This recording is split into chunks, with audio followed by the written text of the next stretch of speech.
review for Out of Sight, 1998, directed by Steven Soderbergh, based on an Elmore Leonard novel, and starring George Clooney, Jennifer Lopez, Ving Rhames. A lot of good actors in the movie. It's a movie I like, but I don't love it. I think it's a little too long, and the middle kind of has a lull. It's kind of an interesting movie. It kind of has a tone. I don't know. It's a little like the tone is. I don't know. It's not like intense. It's like very laid back. Almost like kind of lethargic tone. I don't know the way to put it.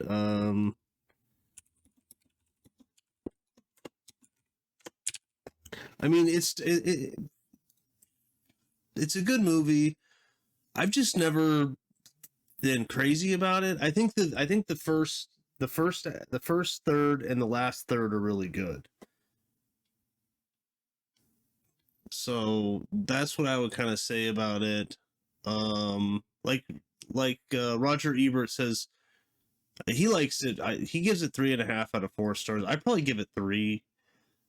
Steven Soderbergh's Out of Sight is a crime movie less interested in crime than in how people talk, flirt, lie, and get themselves into trouble, based on Elmore Leonard's novel. It relishes Leonard's deep comic ease. The characters mosey through scenes existing primarily to savor the dialogue. Story involves a bank robber, Foley, George Clooney, and a federal marshal named Cisco, Jennifer Lopez, who grew attracted to each other while they're locked in a car trunk.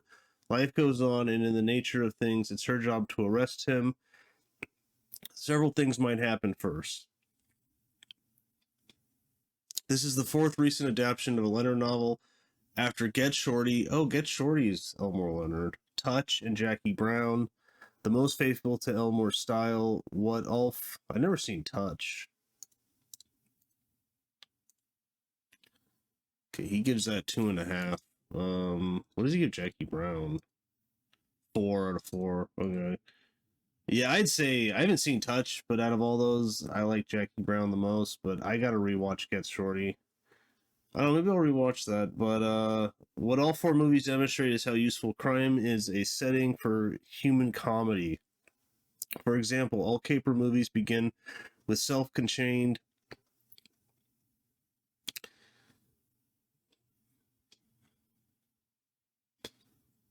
So it turns out that the robbery is not in fact self-contained. It leads out of something and into not even really the first scene. Out of Sight has a timeline as complex as Pulp Fiction, although at first we don't realize it. The movie's constructed like hypertext so that, in a way, we can start watching at any point. It's like the old days when you walked into the middle of the film, sat there, and somebody said, "This is where we came in." Elmore Leonard is above all the creator of colorful characters. Here we get the charming, intelligent Foley, who is constitutionally incapable of doing anything but robbing banks, and Cisco, the marshal, who had previous liaisons with a bank robber. Admittedly, she even shot him. They are surrounded by a rich gallery of other characters, and this movie, like Jackie Brown, takes the time to give every character at least one well-written scene, showing them as a peculiar and unique. So, for Steven Soderbergh, Out of Sight is a paradox. It's his best film since Sex, Lies, and Videotape a decade ago, and yet at the same time, it's not what we think of as a Soderbergh film, detached, cold, analytical. It is instead the first film to build on enormously influential Pulp Fiction instead of simply mimicking it. It has the games with it. The low-life dialogue, the absurd violent situations, but it also has its own texture. It plays like a string quartet written with words instead of music, performed by sleazeballs instead of musicians. So, yeah, I mean, I'd agree with that. I just think it's a little too long, and I don't know. I much enjoy Jackie Brown more. It has the same character that Michael Keaton plays. He's in this. I think he's kind of a love interest of Lopez.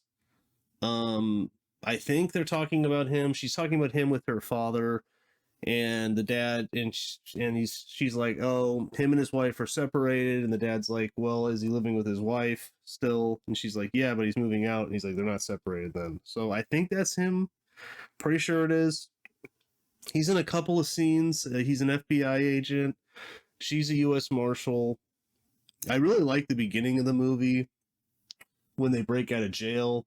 That's a great scene. All of that is really good. Um, George Clooney's very good in it. Jennifer Lopez is very good in it. Uh, this is pretty early in her career. This is maybe the best she's ever looked, I think, in a movie. I mean, she's, very hot, but I think this is probably the best she's ever looked. So I'd say, but yeah, it has a really good cast. Um, Besides them three, Steven Zahn, even Samuel Jackson at the very end, like just for like 5 minutes. But Don Cheadle, Dennis Farina, Luis Guzman,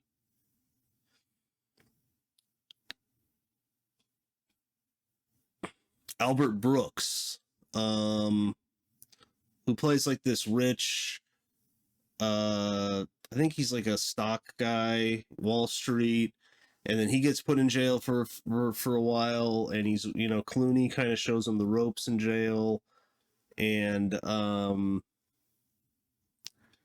then later he becomes important, but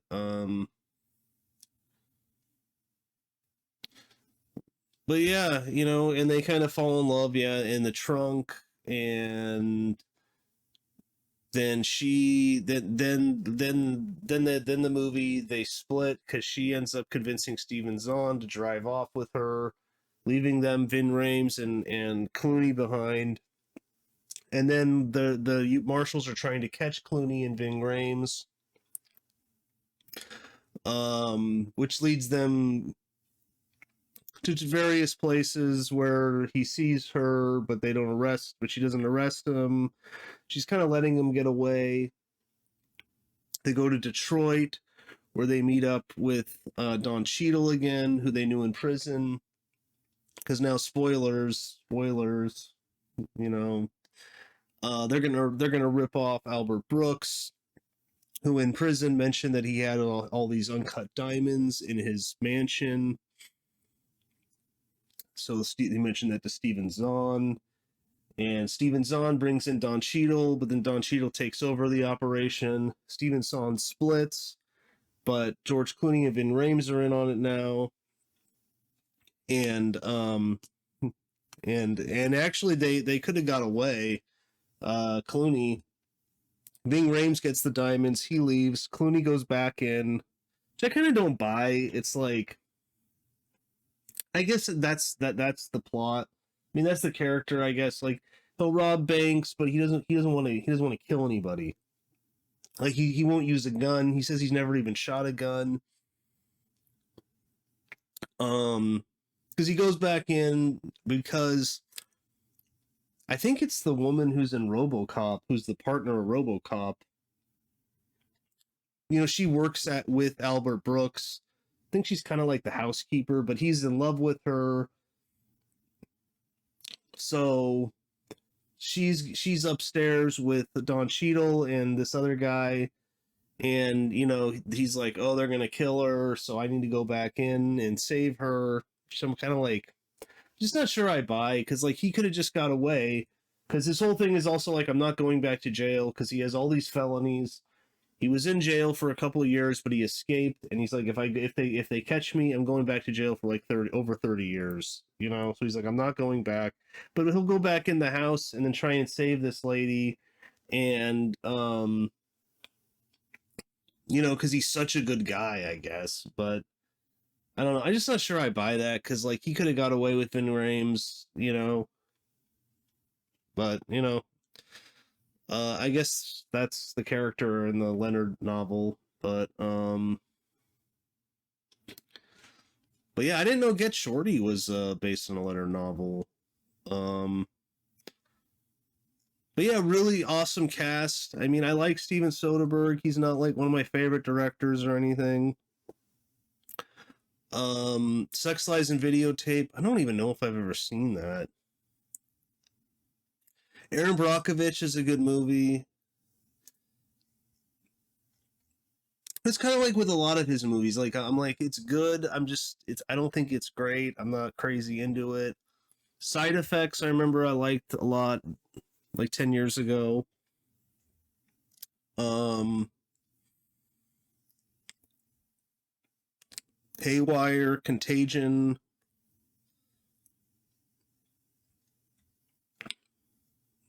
I like Ocean's 11 a lot. That may be one of my favorites of his, actually. Traffic is good.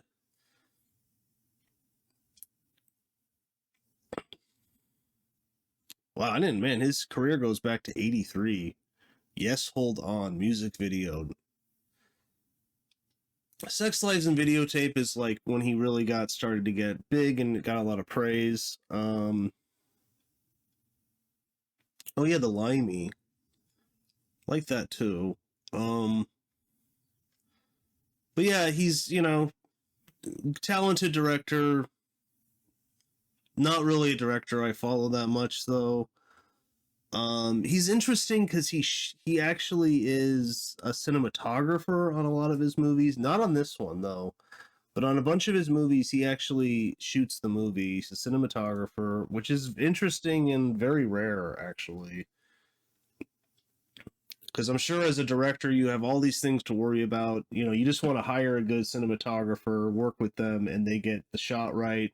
I think the cinematographer works with the lighting people, get the lighting right, so it must be a lot of work. So you got to give the guy that. Very talented guy. Um, but yeah, I like the movie. I like Ving Rhames a lot. He's great. He's in it a lot, which is awesome. Um, Great actor. Jennifer Lopez is really good in it too. Steven Zahn is kind of a weird actor, but I like him in this. He's pretty funny, especially in the end when he's just like, I just want to get away from Don Cheadle and his guys that are with him because he's like they're crazy. Like Don Cheadle, like when he takes over their operation to rob Albert Brooks, is like talking to him and he's like, I need to make sure that you're gonna man up and do this job. And he's like, it's my job, I told you about it, of course I'm gonna do it. And like he forces him to like go like help kill this guy, which they don't really show on screen. I don't know, maybe they shot it but they cut it, I'm not sure. But just a random scene, he's just in this car and he just makes him go to kill this guy that like owes him money or something. And it's like, okay, it's like the man. So Don Cheadle is like pretty sick in this movie. Probably killed a lot of people.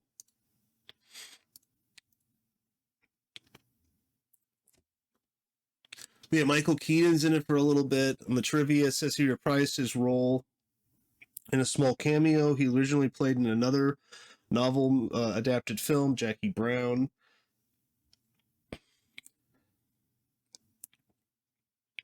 Listed as one of George Clooney's favorite films on his resume. He said, it was the first time where I thought I had a say. It was the first good screenplay I'd read where I just went, that's it. Even though it didn't do very well at the box office wise, we sort of tanked again, and it was a really good film.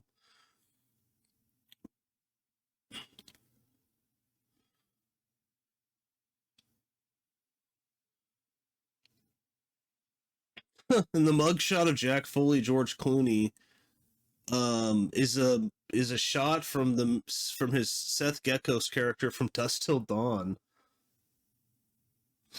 That's funny. Sandra Bullock almost got the part of Karen Sisko, but director Soderbergh was against it. He said, I spent time with Clooney and Bullock, and they actually did have great chemistry, but it was the wrong movie for them. I'm sure they could do a movie together, but not an Elmore Leonard movie. I could totally see that Sandra Bullock in this role, but you know, I think it worked out fine. But I could totally see that, like a lot of the dialogue. So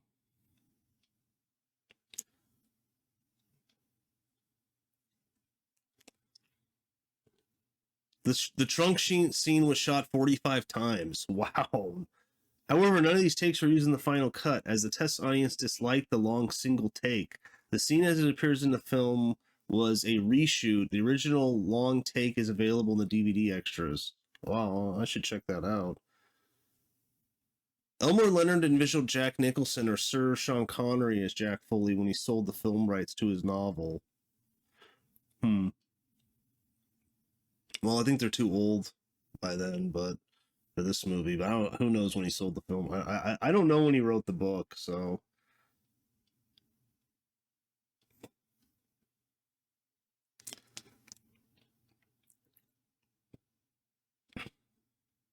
Catherine Keener. Oh, her. She's in the movie too. Okay. As she was gonna be the U.S. Marshal, Catherine Cisco, Karen Cisco. Well, nah, I think Lopez is better. But she's in the movie too. She's like Clooney's ex-wife, and she works with like magicians, saw people in half. She kind of works to get him out of jail. She talks to Vin Rames, who's his best friend, and he breaks him out or helps. I mean, he breaks himself out, but he drives him out. He drives him out. So,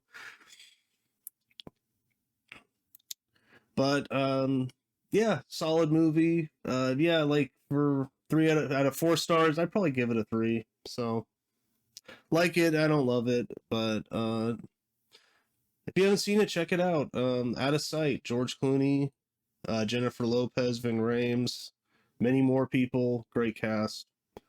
And like, comment, subscribe, and see you next time.